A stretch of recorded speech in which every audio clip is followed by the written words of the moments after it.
All right. Welcome to Wellness Wednesday here at Rock City Wellness. We're so glad that you joined us. I am joined today by Dr. John Sealander and Sharon Ferrari. We are so glad that you guys are here. Thank you so much for joining me. Very pleased to be here, Christine. Yay. Me as well. Thank you for having us. Thank you. We're going to, if you're just joining us now, we haven't started yet, so take your time, get settled. We will send out a recording about 2 hours after we're done. So if you have to leave for whatever reason, you will, no problem. We can send you a recording of the entire interview and webinar. And if you have any questions, feel free to email us. I'll give you all those emails throughout the presentation. So it is 1 o'clock, so your time is valuable to us. So we're going to go ahead and get started. So again, thank you for joining us. I'm going to just let you in on a little secret. I'm having a technical diversion, so I can't get the control panel up and running as neatly as I'd like. So if you do have any questions, please feel free to email us. I put my email down there right at the bottom. It's Christine@rockcitywellness.com. And if you have any questions for myself or any of our speakers, please feel free to email me those, and I will forward them on to the speakers, and they will email you back. All right. So without further ado, let me tell you about myself real quick. My name is Christine Baker Marriage, and I am the owner of Rock City Wellness, and I'm thrilled that you're here. We've been in business for 2 years now, and our main goal with all the practitioners, we have about 20 practitioners, our main goal is to help you realize all of the different things that can help you reach your wellness goals and health goals. And so we're doing this through our webinar series, and so excited about today's topic. But before we get into that, let me introduce you to Dr. John Sealander. Why don't you tell us a little bit of something about yourself, Dr. John? Sure. I grew up about an hour from here in Oswego County, and then I went to undergraduate school at RIT, and it was there that I got a real interest in massage therapy. So I decided to go to massage therapy school here in Rochester. This is where I met Christine, and I absolutely loved it. I loved it, but it left me more unanswered questions than answered ones.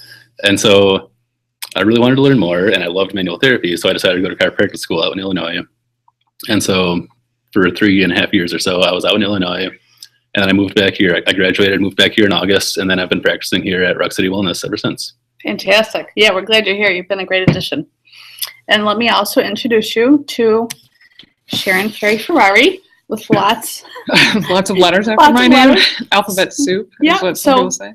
Welcome, and tell us a little bit about yourself. Well, again, I'm Sharon Ferrari, and much like John, I went to massage therapy school, and then I began practicing massage therapy in 2008.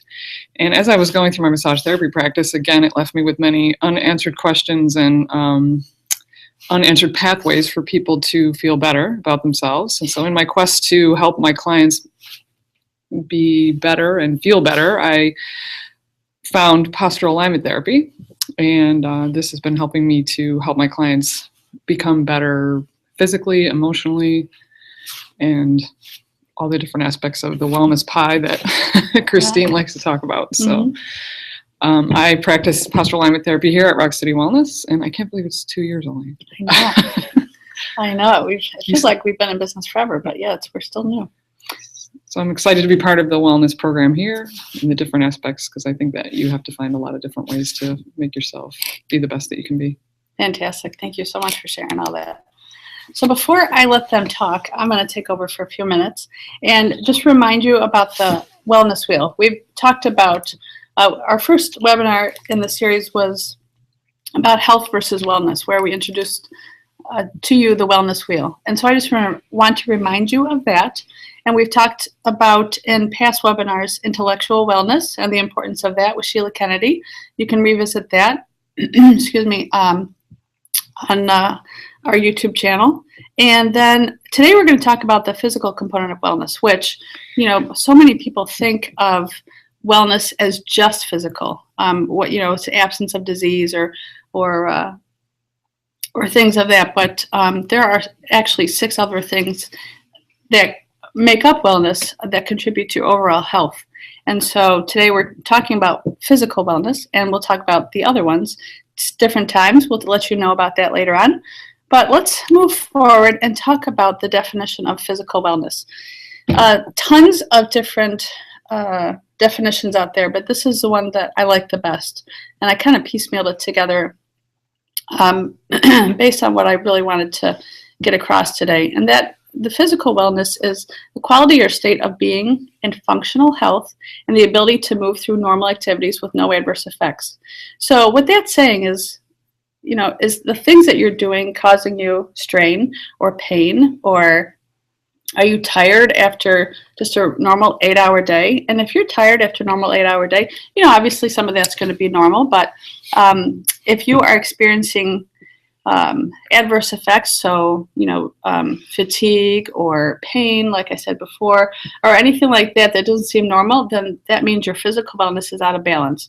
And that is why we have the experts here today to talk about that. Because in order to reach optimal health, we need to have a balance within the components of our wellness. So let's talk more about that. So Dr. John, thank you again for being here. Chiropractor. You also practice functional rehabilitation. Can't wait to hear more about those things. But how does someone know whether they should see a chiropractor or not? I'll start with that. All right. Well, the easy answer is anytime that you're in pain. Anytime that you're in pain, it tells you that something needs to change. It's your body's way of communicating that you need to do something. So certainly, anytime that you're in pain, go and see a chiropractor or a massage therapist or somebody.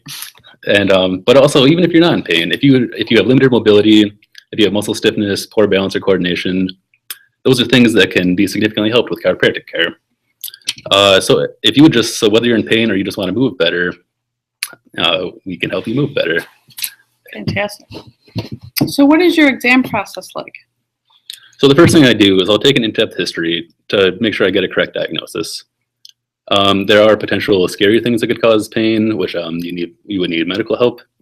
But as long as it's musculoskeletal, I can certainly help you. And so once I determine that it's a musculoskeletal problem, the next step is to figure out why it's there. Why is that part of your body being disproportionately stressed? And so by assessing the way that you move, I can see which joints are moving, which joints aren't moving, which muscles are firing, which muscles aren't firing, and you can see the areas that are being stressed way more than they should be, and those are the areas that are prone to being painful. So basically, the purpose of all my treatments is to normalize all of those things, to get your body moving more uniformly. All right, I've been through your exam process, and it's very extensive. I was very impressed with that. When you see dysfunctional movement patterns, what can you do to help treat those? So the first thing I need to do is figure out whether it's a mobility or a stability problem. So I'd like to advance to the next slide. Mm-hmm. So this slide, it's a slight oversimplification, but because of the patterns of muscles being overactive and some muscles being inhibited, it leads to different patterns of what areas of your body need mobility work and what areas need to be stabilized. So for example, at the very bottom one, your ankle. Ankles are notorious for being extremely stiff. And when you have a stiff ankle, that movement needs to be found somewhere else, usually the knee. And so that's why the yellow circle right above that is showing an area that needs to be stabilized. So you'll see a kind of an alternating pattern between areas that need mobilization and areas that need stabilization. And it's not coincidental that the areas that need stability are almost always the painful areas. Knees, low backs, necks, those are the areas that need stabilization. And so once I figure out whether it's a mobility problem or a stability problem causing the movement dysfunction, I can then decide which tool would best be used. So for example, if a person's knee pain is caused from a really stiff ankle, I can adjust that ankle. I can do soft tissue work to the back of their leg or different muscle relaxation techniques. If it's a stability problem, so say that they have a really unstable hip, which is causing their knee pain, then I can do functional rehab to get those muscles firing again to essentially take the stress off their knee. That's cool. And so while I'm talking about stabilization, I really want to talk about breathing. Mm-hmm. Because breathing isn't talked enough about, especially in terms of stabilization. We all need to do it. So all of your core stabilization comes from your abdominal breathing muscles, and that's not appreciated. So it's your diaphragm, your pelvic floor, and your abdominals, their ability to create intra-abdominal pressure. That is what stabilizes your spine. It's not any one muscle in particular. It's the cohesive action of all those muscles pressurizing your abdomen to stabilize your spine. Nobody breathes correctly, though, for various reasons. Everyone breathes with their neck and chest, and that essentially destabilizes their low back. So when they don't have a pressurized abdomen, all the other muscles have to increase in tone to make up for that. So anytime I see somebody with really tight low back muscles or hip flexors, it clues me in that they probably don't breathe very well and aren't stable. All right. Yeah, I've seen that too with massage therapy. So I think it's fantastic that you're working on that. Can you tell me, why do movement patterns become disrupted in the first place? Sure. And this is kind of a controversial topic, but it comes down to why do muscles get tight in the first place? And the answer really isn't the fault of the muscle. People blame muscles a lot, but anytime a muscle is tight, it's because the nervous system is telling that muscle to be tight. Mm-hmm. So, for example, if you have an unstable low back, like I just mentioned, all the accessory muscles are going to activate to keep that area stable, and that's the same thing. That's true for any unstable joint. Anytime there's instability, there's going to be reflexive increases in muscle tension. Another reason is nociception. So anytime you have an injury to a certain area, that'll cause muscles to tighten up. Mm. Anytime you have poor body awareness, you just don't. Maybe you never learned how to really use that part of your body really well, or you can't feel it very well, that'll cause muscles to tighten up. And so all of these things can cause muscles to tighten up, and that distorts movement patterns. Where it really starts, though, is it starts at a really young age. It starts right around when kids enter school, and so if you watch a child move, they have impeccable movement patterns. Their posture is great. They can roll, they can tumble, they can jump. Oh, and they do it with extreme ease. Mm-hmm. But at some point, societal norms kind of start imposing themselves, and they become self-aware of what their own bodies look like, and so they start artificially altering their posture. I just heard a story of a mother had a 4-year-old who asked her mother, "Is my tummy too big?" It was a 4-year-old. It was a 4-year-old. No. And so, like, at a really young age. No, you're perfect. Yeah, I know. So people will artificially change their posture based on what they think they should look like, which will always disrupt their breathing patterns, which will make them unstable, which will increase the amount of nociception going on. And so they end up as an adult who moves really poorly and needs to see a chiropractor or a massage therapist. Mm-hmm. Wow, that is amazing. I can't. Oh, tell that mother to shush. Anyhow, what else do you have for us today? Oh yeah, these pictures. So so these pictures are just examples of poor posture. So if you look at this example, this is how most people lift. And so if you look at them, you can see a lumbar spine, their low back that's flexing way too much. I guarantee you they have stiff hips. They probably have stiff ankles. And so you can see somebody move, and you can identify what areas are being disproportionately stressed and which areas need work. Mm-hmm. So too much lumbar flexion while lifting things is the most common reason for low back pain. And it's usually either due to stiff hips or an unstable low back, or both. Yeah, or just poor movement patterns in general. So here's another example. This is what most people's heads look like. But you can see this. I guarantee you this person has a very stiff thoracic spine. He has an unstable lower cervical spine. He has disrupted breathing patterns. And so just by watching the way he stands, you can identify functionally what areas need to be addressed. It's not really contributing to his physical wellness, is it? No, it is not. And then the last example I have is an example of a single leg stance.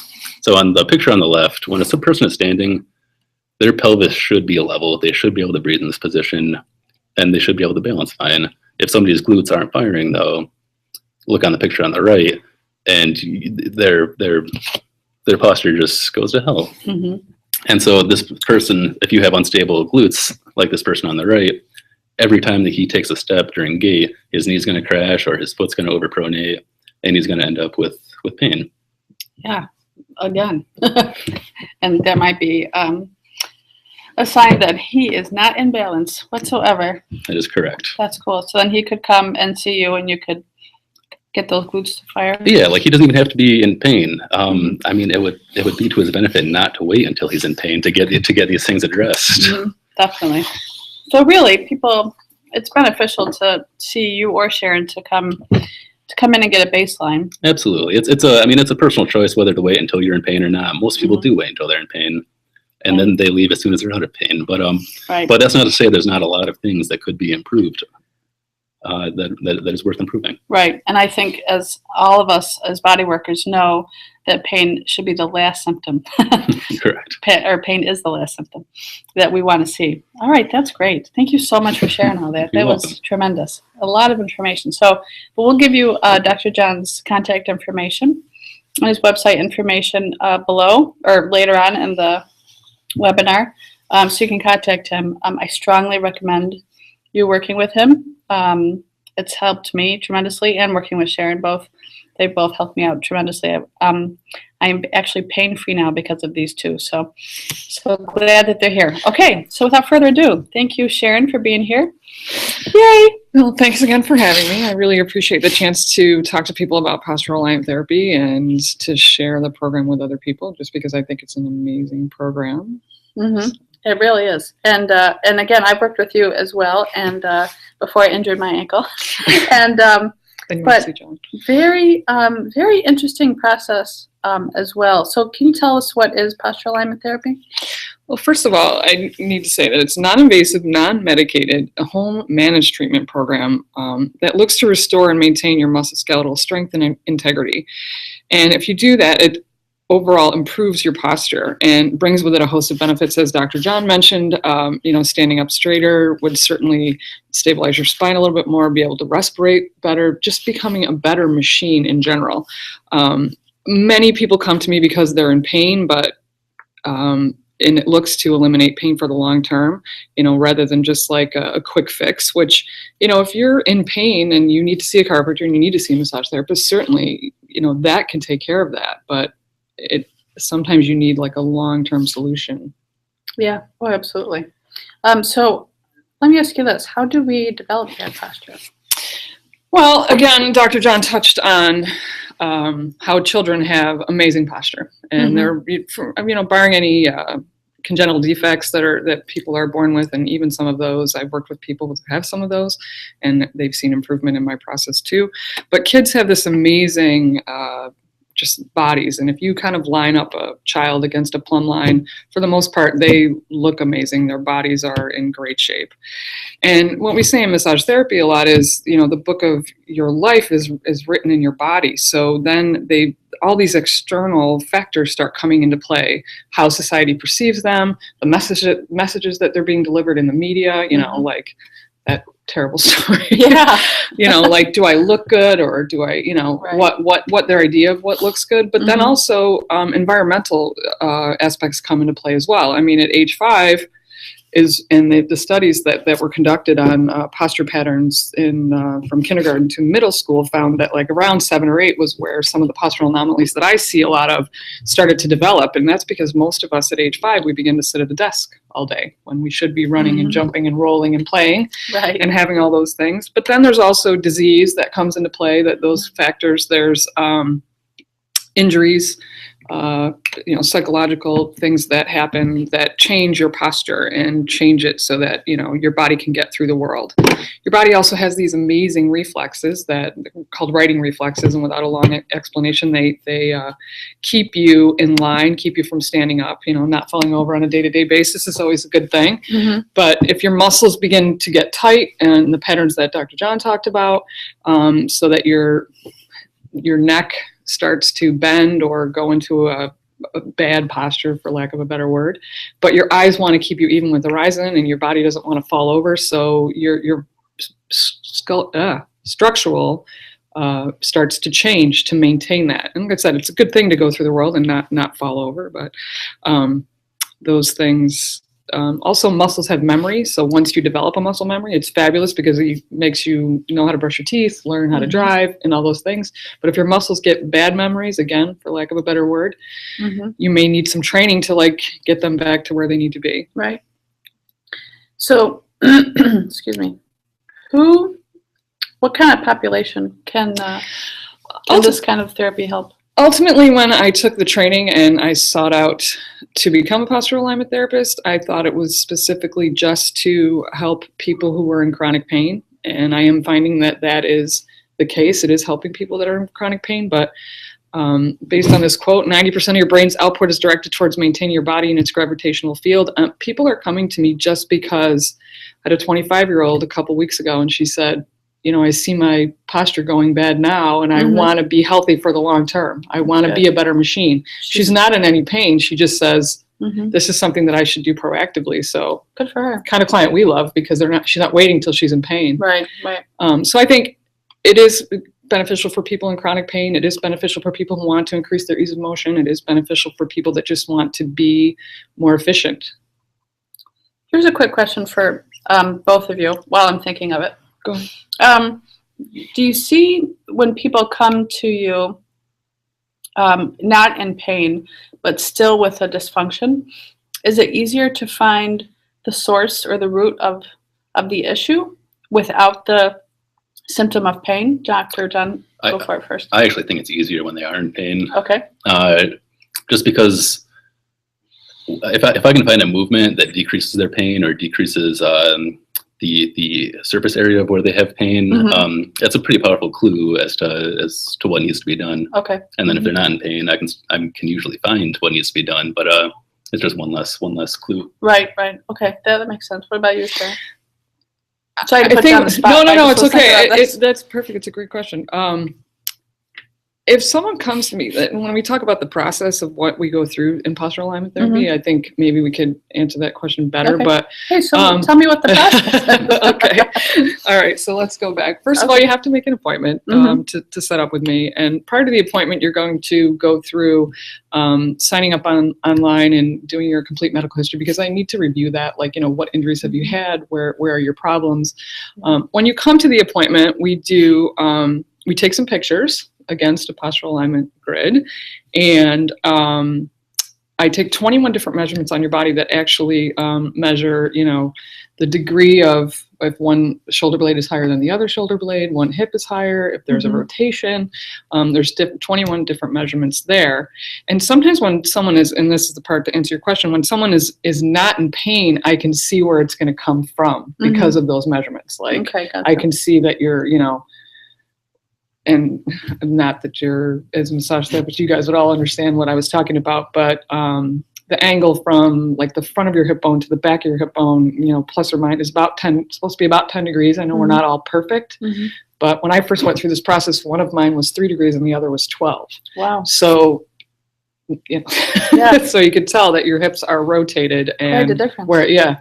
And I've always had kind of a spot of pain on what's called the QL muscle on my right side, and it's because it's just torqued the whole time. And I thought, from a massage therapy point of view, I have a tight muscle there. I need to work that and work that and work that, where it's like I really just needed to figure out a way to rotate my muscles. So for me, it's harder when they're in massive amounts of pain, because I have to be careful about what I put them through, because I don't want them to spiral into more pain and they get back to John. Right. All right, across the hall. That's why we have a wellness center. They can be treated by multiple practitioners. So continuing on, once I get the measurements, we put them into a specially designed software program that takes all of their medical and physical limitations and all of the measurements and prescribes, and I hesitate to say this, an exercise program to challenge those. I know. Physical exercise. Exercise. People have a whole set of anxiety and imagery that comes along with exercise. And so like I said, it is a corrective exercise program, but with my consultation and assistance, you work through these exercises, and it begins to show postural changes almost immediately. Can I show them my favorite exercise? Yes. Okay. So, That's okay. my favorite So one. most people, this is your, now, okay, so when I say exercise, this is the first exercise that most people are put through. And as you can see in the position that this person is in, most of us spend a considerable amount of time sitting at a desk, and we have those neurological and postural cues that take place for us to sit at a desk. And as you can see here, this is the exact opposite of sitting at a desk almost, because everything is shut down. In the years that I've been doing this, giving this people, my husband said, "Oh, I like this gym." But This is my kind of gym people too. who live in chronic pain and have traveled all over the United States. I had a gentleman who went to the pain clinic, the Mayo Clinic. He had Botox injections, just tons of different things. And he said no one had ever asked him to do this, and he absolutely spent his day there. This is always the first position where I teach people how to breathe. Yeah, It's always no, this position. exactly. And I had a hard time with this because you have to sit like this for 5 minutes, and I was like, "Can I check my email?"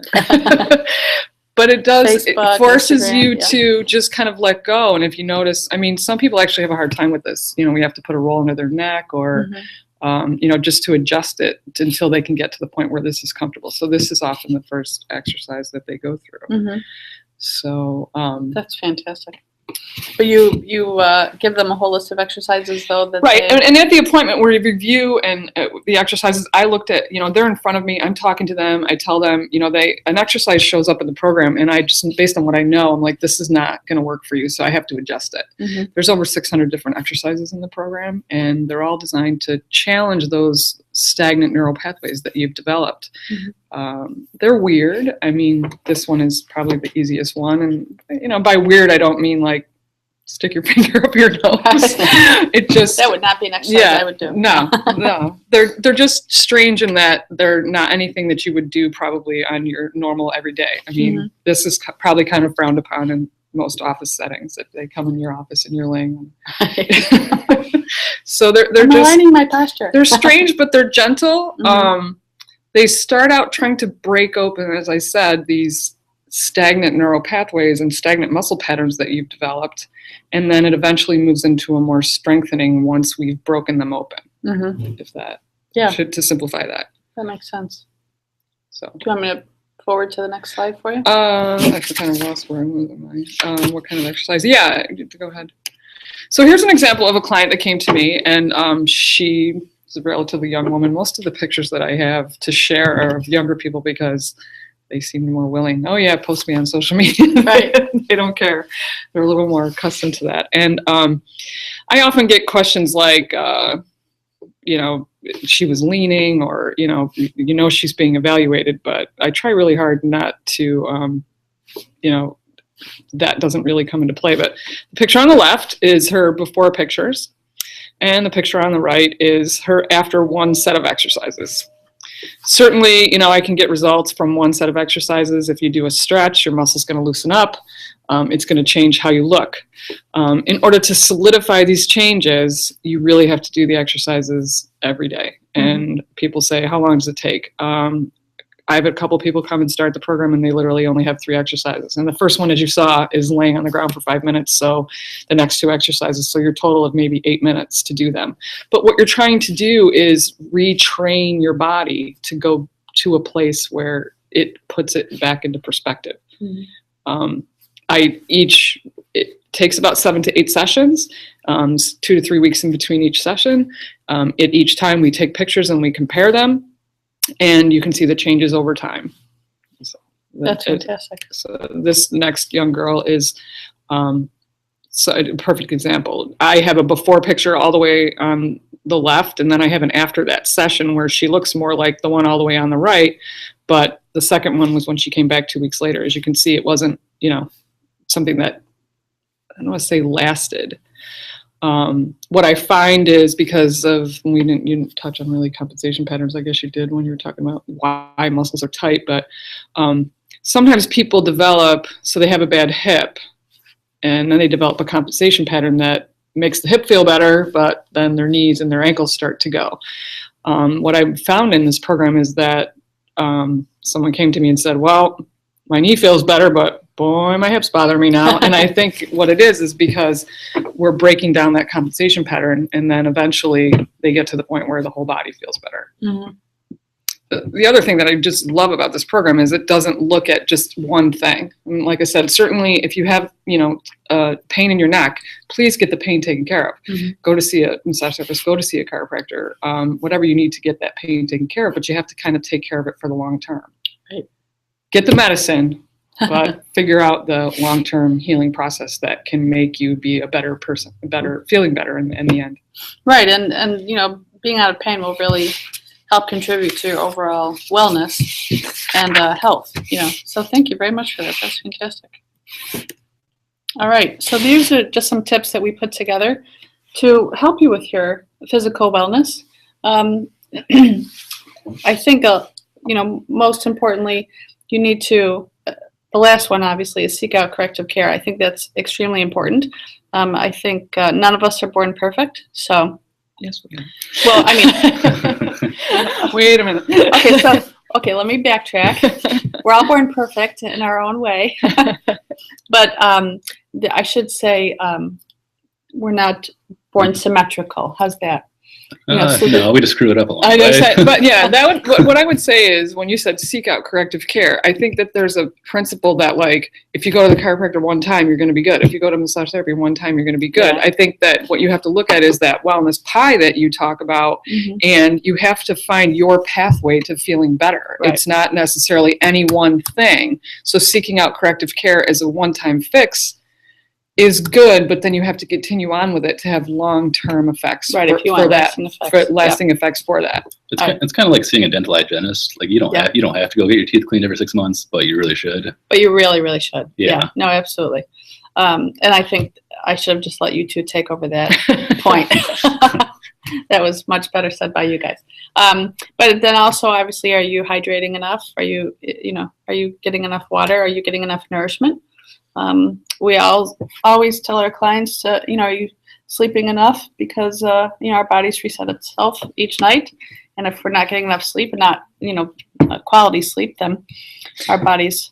Can I jump in first? Yeah, absolutely. Go back to postural alignment therapy for just a second. I have lots of, obviously, people that came to me that were in pain that were no longer in pain. But the interesting thing was I'm getting comments like, I'm sleeping better. Mm-hmm. I feel like I have more mental clarity. Yeah. And I just think if you become a more efficient machine and you're getting better respiration and you're getting, proper mm-hmm. oxygen and fluid to your tissues and proper nutrition to your tissues, how can you not feel better? I love the whole, I've been thinking better. I mean, it's like. Well, and I felt that way working with both of you. I, slept better, thought better, the whole thing. So I totally agree with that. Thank you for that ad.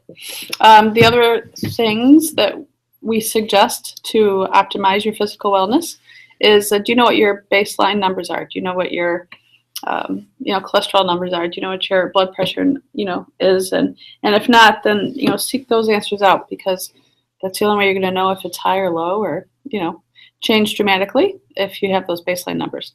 It's a good indicator of how your internal workings are functioning. And then also, do you engage in physical activity? A lot of us are able to engage in physical activity and don't. A lot of us are not able to engage in any physical activity, due to an injury or due to diseases or whatever. But we can always do something, right? We can always do something to improve our physical well-being by even moving just a little bit each day. And so there's just a couple things to, excuse me. I think the more that you get in the way of the barriers to physical activity with becoming a better, more well, for mm-hmm. lack of a better term, but going to see a chiropractor so that when you take a step or when you lift, I mean, I mentioned in John's picture that some people bend and lift that way because they have bad knees, and mm-hmm. Working on that, how you function every day, can help you be more willing and more able to engage in physical activity. Right. Any tips to add, Dr. John or Sharon? Nothing at the top of my head. All right. Well, if you do, we'll add them later. So because of our technical difficulties, if you have any questions, please feel free to email us. we will get back to them as soon as we possibly can. And then I just wanted to let you know about a couple webinars we have coming up. Next Wednesday is another couple components of wellness that we'll be talking about, the social and environmental secrets of wellness. And I'll be revealing some secrets that you can utilize to strengthen your social and environmental wellness. And then the following week, on the 20th, we will be talking about, are you working yourself to death? And the importance of occupational wellness. Not many people see this as an integral part of your overall health, but trust me, it is. So we'll be talking about that always at 1 o'clock and always on a Wednesday. Again, if you cannot join us at 1 o'clock on a Wednesday, just still register and you will get the replay a few hours later and you can listen to it at your leisure. All right, so let's keep in touch. Okay, we are all have our own websites and we are all on Facebook. And I've included all the emails here, so please feel free to email us individually or whatever you feel the need to do. I encourage you strongly to make appointments with Dr. John Sealander and Sharon Perry Ferrari to see how you stand with your physical wellness and see how they can help you thrive. Because the more we contribute to our physical wellness, the better off we're all going to be in the long run. Thank you both again for being here. I so appreciate your wisdom and everything that you had to share, and I look forward to speaking with you soon. Thanks, Christine. Thank you very much, Christine. Yay.